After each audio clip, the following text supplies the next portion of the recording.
Economy continues to struggle along here in the U.S. It's causing some critics to question whether President Obama maybe regrets his decision to reappoint the head of the Federal Reserve, Ben Bernanke, back in 2009.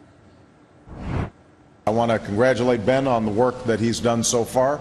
Wish him continued success in the hard work that he has before him. Thank you so much, Ben. Should the president have sent Ben Bernanke packing when he had the chance? Joining me now is Judge Andrew Napolitano, Fox News senior judicial analyst. I know how you feel about the Federal Reserve, right, but would someone else have done anything differently than Ben Bernanke's done? Well, it would have to be someone else like Ron Paul, who believes that the Federal Reserve shouldn't exist. I mean, remember, Ronald Reagan appointed a professed former disciple of Ayn Rand, Alan Greenspan. Alan Greenspan actually worked with Ayn Rand.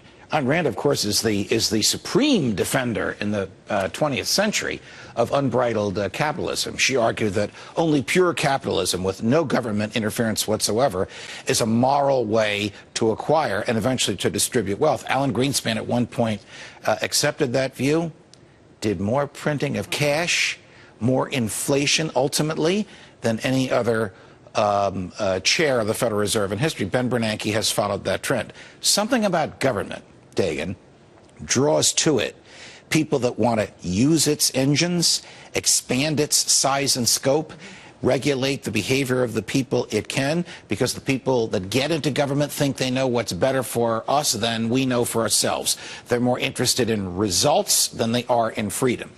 So, to your question, yes, a Ron Paul, as chairman of the Federal Reserve, would have addressed it profoundly differently than Ben Bernanke, but he probably couldn't have gotten confirmed by the Senate. So almost anybody the presidents Reagan, Bush, Clinton, Bush, Obama would have appointed probably would have come from the same mindset as Ben Bernanke and done the same thing. Well, because critics of Ben Bernanke, some of them think Ben Bernanke should have done more.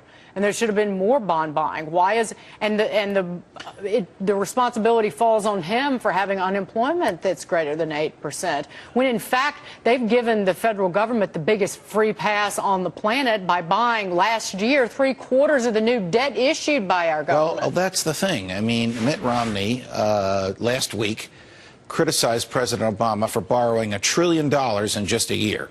Now, put aside the fact that Paul Ryan in the Congress voted to allow the president to do the borrowing. The criticism is well taken. And I don't know that President Obama could have borrowed that trillion without Ben Bernanke buying those bonds from the federal government. Without Bernanke in there, the cost of the bonds would have been so excessive. But if Bernanke's mindset continues and President Obama is reelected, or President or Governor Romney is elected and the Bernanke mindset continues, and 4 years from now, instead of $16 trillion in debt, we have $20 trillion in debt. This will choke us to death. This will be $1 trillion a year in debt service. This will be increase in taxes or rampant inflation that will destroy the socioeconomic levels to which a lot of us have aspired and for which we've labored as we know it.